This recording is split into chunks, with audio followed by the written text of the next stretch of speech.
Congresistas de diversas bancadas han presentado un proyecto de ley que modifica varios artículos de la Ley de Organizaciones Políticas. Sobre este tema vamos a conversar con Iván Lanegra, secretario general de la Asociación Civil de Transparencia, que ya está vía Zoom con nosotros. ¿Cómo está? Tenga buenos días. Muy buenos días, ¿cómo están? Gracias por la invitación. Un gusto tenerlo aquí en el programa. Usted señaló en un medio local que sería un retroceso absoluto la modificación de estos artículos. ¿Por qué lo señaló así? Las primarias son una reforma que se hizo hace ya 4 años, en el 2019, que tiene como objetivo, junto con la eliminación del voto preferencial, pasar a un nuevo sistema de listas cerradas de congresistas que se presenten a las elecciones, listas que a su vez deben ser definidas por candidaturas seleccionadas en las primarias, pero no cualquier primaria, sino unas que sean abiertas a toda la ciudadanía, en donde sea obligatorio votar y en donde además se desarrolle de manera simultánea el proceso, digamos, de todos los partidos políticos. Y de esa manera, digamos, tener una capacidad ciudadana de poder influir en las elecciones que hacen los partidos. Además de eso, al establecer una valla, es decir, una votación mínima para los partidos, si es que quieren participar en las elecciones generales, que es esta valla de 1.5% del total de los votos válidos, también se establecía un filtro, de tal manera que partidos poco representativos pues ya no iban a poder participar en las elecciones generales. Esta reforma que se hizo en el 2019 no se ha aplicado todavía, por diversas razones, pero esta ley ya la dejaría pues sin ninguna posibilidad de aplicarse, porque sencillamente elimina toda esta figura que acabo de contar. Claro, como usted lo señala, ¿no? Todavía esto a partir del 2019 no ha sido aplicado en ninguno de los procesos que se han realizado aquí en nuestro país. ¿Por qué cree usted entonces que se piensa desde el Congreso hacer esta modificación a los artículos cuando todavía no se ha aplicado, ¿no?, en la norma inicial, que es universal? Ahora quieren hacerlo, si más no me equivoco, por delegados, como usted lo ha señalado, y afiliados. Claro, el proyecto plantea 3 opciones. Una que le llama primarias, en donde solo van a participar aquellas personas que sean de los partidos y aquellos ciudadanos que se registren para participar en las primarias. Un sistema, digamos, ya no de voto obligatorio, sino de voto voluntario. Entonces, eso ya altera la figura que teníamos, ¿no? En segundo lugar, al no ser una opción obligatoria para los partidos, pues estos no necesitan hacer esa elección simultánea, porque solamente algunos, ¿no?, usarán este mecanismo. En segundo lugar, establece la posibilidad de que solo los afiliados participen, ya sea para que ellos directamente designen a los candidatos o designen a delegados que a su vez sean quienes elijan a los candidatos. ¿Por qué los partidos estarían interesados en algo así? Desde luego, pueden haber varias razones. Una de ellas es el conocimiento del mecanismo, digamos, desconocimiento de las bondades, de los beneficios que podrían traerle a los partidos y al país. Y por otro lado, también temor, porque estas reglas modifican las actuales condiciones que tienen los partidos para fijar candidaturas. Y quizá muchos de estos partidos preferirían tener el control máximo posible de ese proceso. Y las primarias, sí es cierto, modifican ello, ¿no? Entonces le dan más poder al ciudadano. No es un tema que vaya a cambiar todo el sistema electoral y democrático, pero sí es un esquema que genere incentivos para que sea la ciudadanía la que se exprese sobre los partidos y también sobre las candidaturas. Claro, ahora es curioso también porque si nosotros nos referimos, por ejemplo, no a las PASO, sino a las elecciones internas, cuando van a votar, por ejemplo, los afiliados, de 25.000 afiliados mínimos que requiere un partido político, por ponerle un ejemplo nada más, solamente van 1.000 afiliados, ¿no?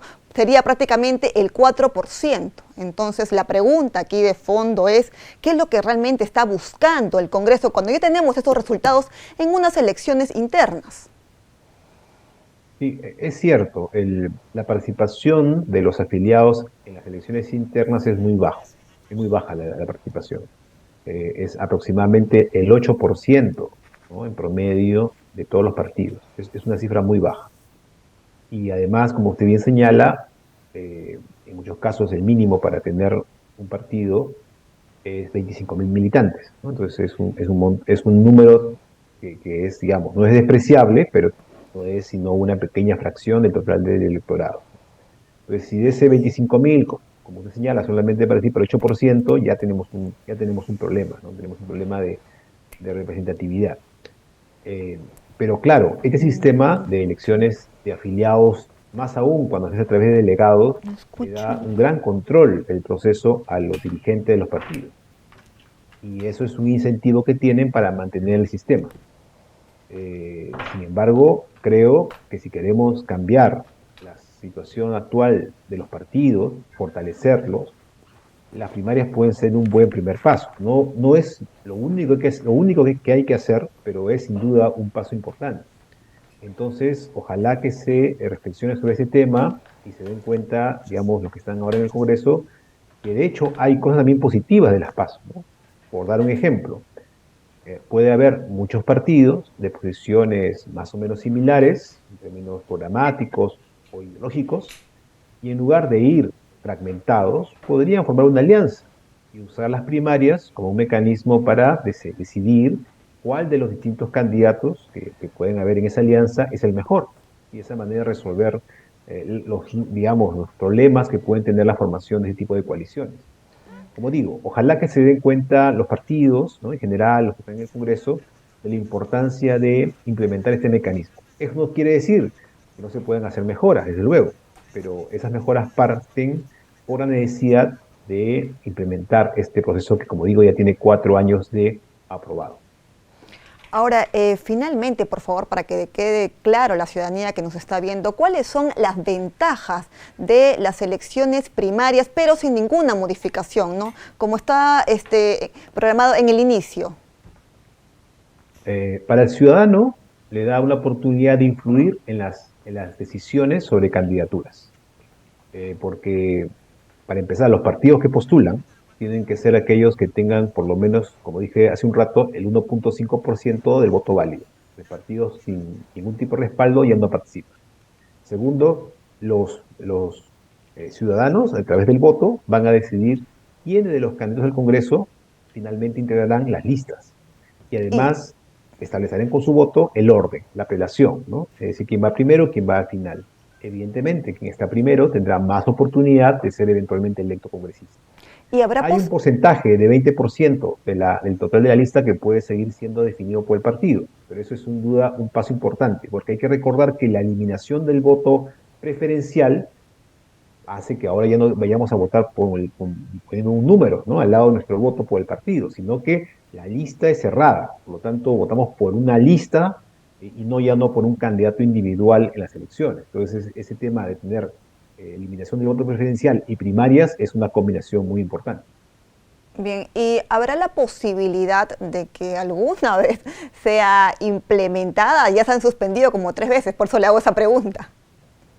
Bueno, es que ya no hay excusas. Las 2 veces anteriores, digamos, el argumento fue el tema de la pandemia y luego algunas preocupaciones sobre algunas normas que se requerían completar para hacer una aplicación adecuada. Ujú. Ahora ya no hay excusa. Digamos, si hubiera algún problema, alguna necesidad de modificación legislativa para garantizar la aplicación de las primarias, hay tiempo, se puede hacer sin ningún problema. Veremos si hay esta voluntad de parte de los partidos de implementar, como digo, una reforma que ya está aprobada, no es una reforma nueva, es una reforma que ya está aprobada. Esperemos que esa reflexión alcance a las bancadas y de esa manera podamos implementar esta reforma que, como digo, está siendo esperada por muchos sectores de la ciudadanía. Bien, muchísimas gracias por habernos acompañado el día de hoy y explicarnos un poco más con respecto a las PASO. Hasta pronto. Bien, nosotros hemos conversado con Iván Lanegra, secretario general de la Asociación Civil Transparencia. A esta hora de la mañana es hora de ir a una brevísima pausa y retornamos con más información aquí en JN Noticias.